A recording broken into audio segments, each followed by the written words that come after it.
Hello and welcome to this video series on HTML for beginners. Now we're approaching the finish line in our video series of HTML for beginners, and one of the things I wanted to cover before we send our website live is how to determine a good hosting company for our website, where to purchase a domain name, and a good way to determine a domain name to purchase, and also how to publish our website as well, how to get it from our computer to the internet. So let's go ahead and jump on into this and cover what some may consider to be obvious points, but I just want to make sure that everybody's on the same page before we send our website live. Now, I would of course be remiss if I did not mention to you that you should do a lot of research on your own before sinking money into a hosting service and or buying domain names. So I'm going to kind of scratch the surface on the obvious, and that would be to do a Google search or a search using your favorite search engine on reviews of this web hosting service or that web hosting service. And even better than that would be to do a check on forums. The Warrior Forum is probably the best as far as getting unbiased information from people that have used particular web hosting companies and where do they buy their domain names from and why. So those are some awesome ideas as far as before you spend money, where to go to get the information, because I don't want to come across trying to sound like I'm promoting one company over another. I just want to bring it to the light that you're going to need a hosting company, you're going to need a domain name, and you're going to need a means to get the files from your computer to your web server or to the internet. So that being the FTP client, which I'm going to be describing using FileZilla, which is a free open source program. Again, it's called an FTP client, not an FTP server. FTP client is what you want. Now then, depending upon which service you're going with, there are companies out there like, for example, this one, couponsnexus.com, that can offer you coupons, and by all means it's worth a check on knocking off some bucks of your initial expense of getting your hosting company set up. Let me see, there's review sites out there that do not appear to be biased. I'm sorry, yeah, that's the right word. They are unbiased or appear to be so. So you want to check those out as well. But again, I think the best place you're going to get unbiased information on web hosting companies and purchasing domain names is from forums and groups, or Google groups, for example.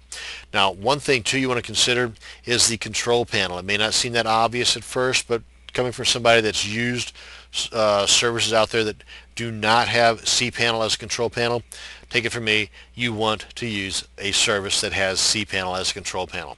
Makes things much more easy.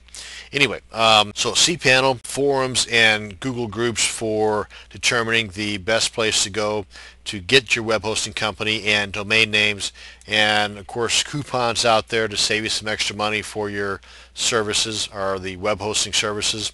One place I do want to mention is instantdomainsearch.com. These guys are awesome insofar as checking beforehand if your idea of a domain name is available or not. You also want to consider in your domain name to throw in keywords, if at all possible, to help make your website more search engine friendly. Keywords in your domain name is probably the first place to consider putting keywords, not just throughout your website, but in your domain name. That's probably one of the more important things I would consider in determining my domain name. And another thing to consider in the domain search process is that, like real estate, they don't make them anymore. Once a domain name is snagged up, it's gone until that person decides to sell it. And sometimes people are buying these domain names for thousands or even millions of dollars, for crying out loud.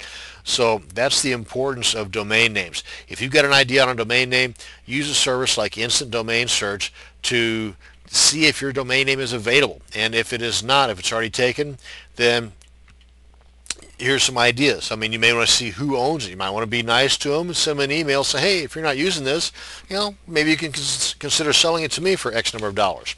Now then, if it is available, then what I suggest, and this may come across as an endorsement, whatever, I would suggest only sticking with oneandone.com, not for web hosting services, but to buy your domain names. I've had bad experiences with GoDaddy, and Namecheap is another one that is good. I've not heard anything bad about Namecheap.com, but it's just that their prices will not come anywhere close to one-on-one.com. That's about as far as the endorsement process I'm going to get. There are good places and not so good places to buy your domain names from.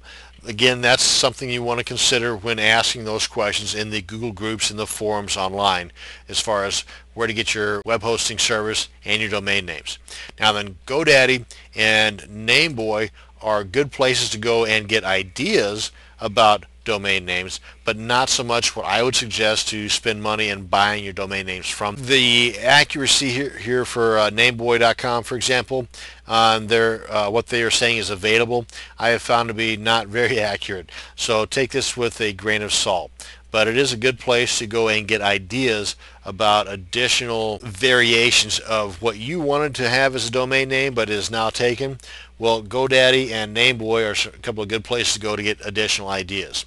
Now then, as far as getting your information from your computer to the internet, there's a whole bunch of free services out there, or FTP clients as they're called, to the point where until you get comfortable with one, or you just gotta spend some money on one, there's plenty of free ones. The one that I would go with the most, and the one that I went with the most until I had a couple of bucks put away and I could buy one, is FileZilla. It's an open source program, and SourceForge.net is a place where I go frequently, and this is the place where if you're going to have open source or free, awesome free software, this is the place to go to check it out. You just go here, put in a search for FTP client, and chances are pretty good FileZilla is going to pop up right at the top.